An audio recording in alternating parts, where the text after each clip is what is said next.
of UTSA. The Roadrunners begin their season September 2nd at Houston. Coach, we'll open up for an opening statement, and then we'll take questions. Thank you all for being here. Really excited to be moving to the AAC. We're on our 13th season of football at UTSA, and it's been a blur, and we're really excited to be here. We have a ton of respect for this league. Commissioner Resco just came and spent a few days with us in San Antonio, and his vision for this league and how he's fought for it is really amazing. And the skins on the wall that this league has is impressive. Also, I think, what Willie did last year, just Coach Fritz has just been an inspiration to so many of us for so many years in our business. He's done it right wherever he's ever been, and he's won wherever he's been. And what they did, beating USC and winning this league is really impressive. And, I'm a Texas high school football coach, and those guys are still my heroes. They all came through my school many years recruiting my kids, and I've gotten close to a lot of them. And I probably know more college football coaches than anybody in the business just because they were trying to get my kids, for 15 seasons. And now I'm competing against them. So I know I might sound like a fanboy talking about Willie, but I have that much respect for him and so many guys in our league. Our league's deep now. It's deep with a lot of great football teams and a lot of great football coaches. But we're excited to be in it. And obviously when you got Frank Harris and Rashad Wisdom on your team and some of our players returning that we do, we have a lot of great players. So we know we're going to have a good football team as well. We could have been 14-0 last year, but we also could have been 4-10. The year before we could have been 13-1. We also could have been 3-11. So we're very understanding of how close we've won all of our ball games. So we have a lot of respect for the football we're fixing to be playing. I'll be glad to take your questions.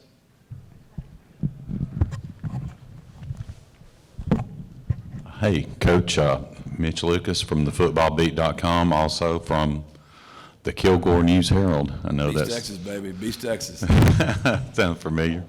I'll talk a little bit, if you would, about Frank. My daughter just finished up at the University of Texas, and she called me before your game against Texas, and she had tickets to go see it, and she said, "Tell me about Frank Harris." My daughter is a football nut, and she said, "Tell me about Frank." Well, I'm going to tell you, I'm asking you that same thing. Tell me about Frank. Just talk a little bit about Frank and what he brings to the table, if you would. And good to see you again. And nice job at all your years at Gilmer. I'm a fan. Appreciate that very much. Much respect for the Bulldogs, and they gave us heck many times in Kilgore, Texas.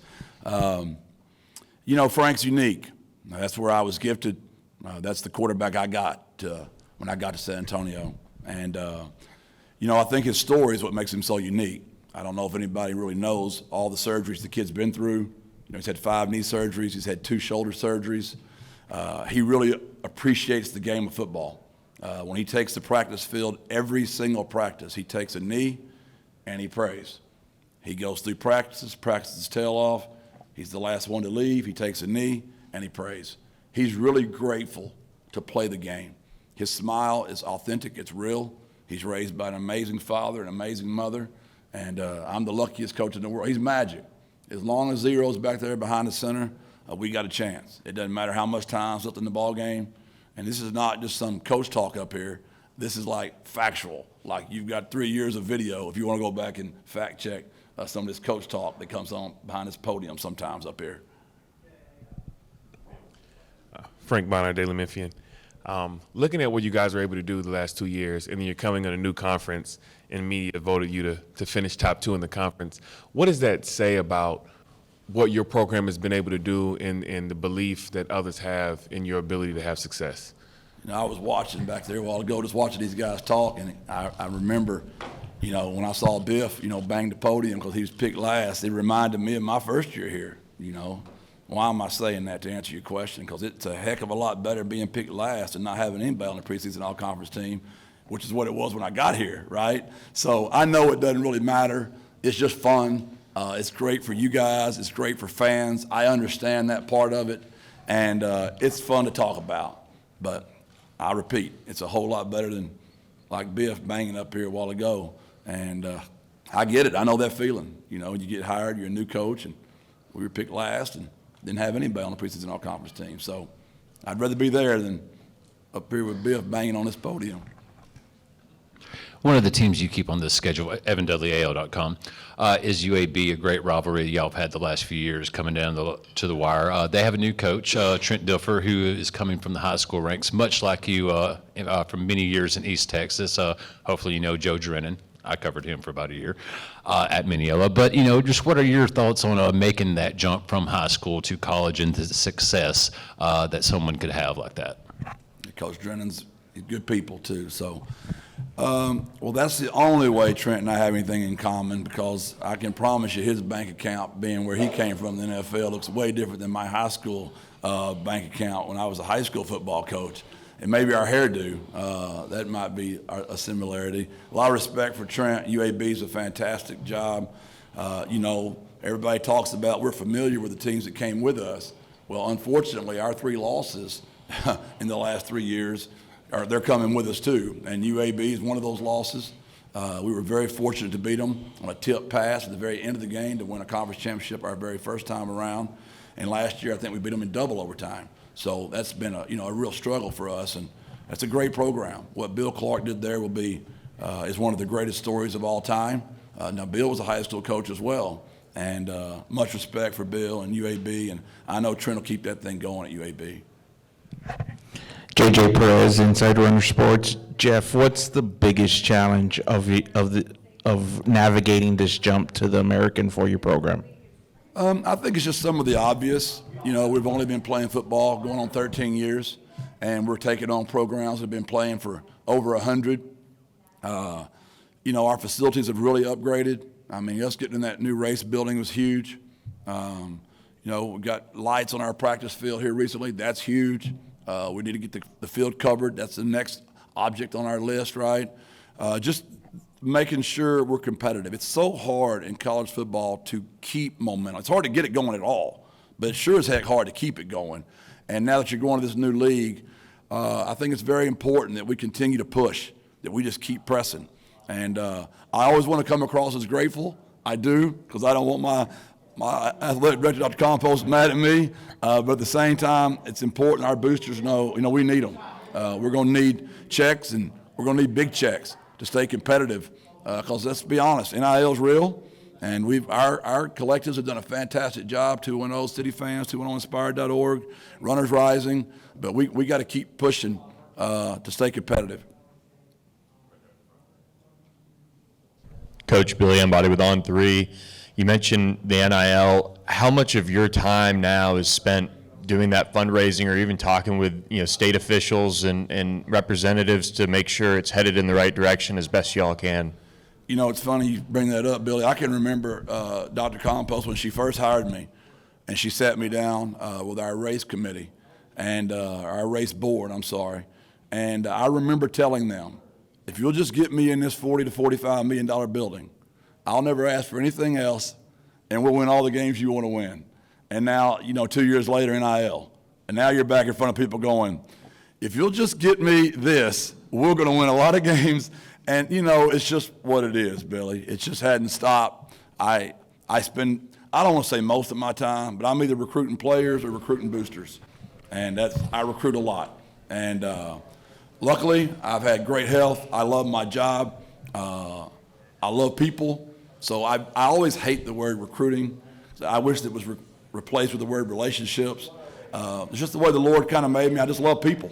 So it's not a big deal for me to go have lunch with boosters. And my general manager just texted me and said, don't forget, you're having lunch tomorrow with Phil Harburger. And so I'm like, oh yeah, I got to go do that, right? So it is what it is. But I'm very grateful to be doing it, Billy. Yes, sir. Coach, James Steckley, T. White son. I know the playoff expansion is a year away, but when that happens, essentially the American, every other conference that used to be considered G5 is essentially just the same as every conference to P5, because you just have to be one of the top, you have to be a champion conference top 6, and you're in the playoff. Have you been able to use that at all in recruiting and now when you're pursuing players? Because now the opportunity is the same here as it is in the Big Ten, the SEC, and all the other conferences that are quote-unquote P5. Yeah, no doubt. It's a factual statement now, right? You can literally, and I believe I'm not saying it's easy, don't get me wrong, but our path to that playoff might be a lot more realistic than a lot of guys that call themselves P5s. Because let's be honest, you can look at a lot of those leagues, and there's no chance for most of those guys to get in there. There's a real chance we can get in that thing. There's a real chance the people in our conference can get in there. And it's something we're telling all of our recruits, and it's true. And we're excited about that possibility. Obviously, none of that happens if you don't take care of business within 39 days. You know, we've got a great football team in Houston. We play Dana Holgerson, so we're not going to let that get too, much on our mind, but it is something we are telling our recruits for sure. Hey, Jeff, Stephen Whitaker, birdsup.com.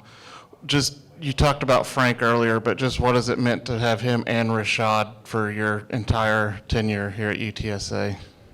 Again, you mentioned Rashad. Unbelievable parents again. Just the kids are made by the right stuff. You can have fun with them. We laugh, we cut up with each other. But when you tell them it's time to play, they know it's serious. And very grateful for their leadership. There's no way the 2-0 Triangle Toughness, our brand, works without those kids. And understand, just so you guys that are not familiar with our program, we vote for those single-digit numbers. Rashad and Frank both got unanimous picks, like every coach, every player. So that's why they wear the 0. And that's a big deal. I've never in my life seen it. You know, just usually some silly freshman might not know who they are, and they might not vote. But it's like 150 votes, they each had 150. And that'll probably never happen again in the history of our program. One more, Coach. Jeff, it's Greg Lucas, San Antonio Express News. You mentioned Frank and Rashad. We were just talking to them, and last year at Conference USA's Media Day, they wore their rings and they were kind of showing off a little bit. This year, it seems like a little bit of a different approach. Do you like kind of the shift in mentality with those guys on the team? You know, it was new for us. You know, we were just thrilled that we won one, and those kids did it again. Undefeated this time, I might add. We had the one loss, the year before last, and they did it undefeated. And I just think they have a sense of belonging, but also a sense of humility. We understand how fortunate we've been. We've won some miraculous ball games through the last few years, and I think those kids just get it. They're older. They understand it. And we also have a lot of respect for the league we're moving into. And we know it's our first 4 games are as tough as anybody's in the country, and then we've got a very tough conference schedule as well. So we've got a huge task in front of us. Thank you so much, Coach. Thank y'all. God bless. Birds up.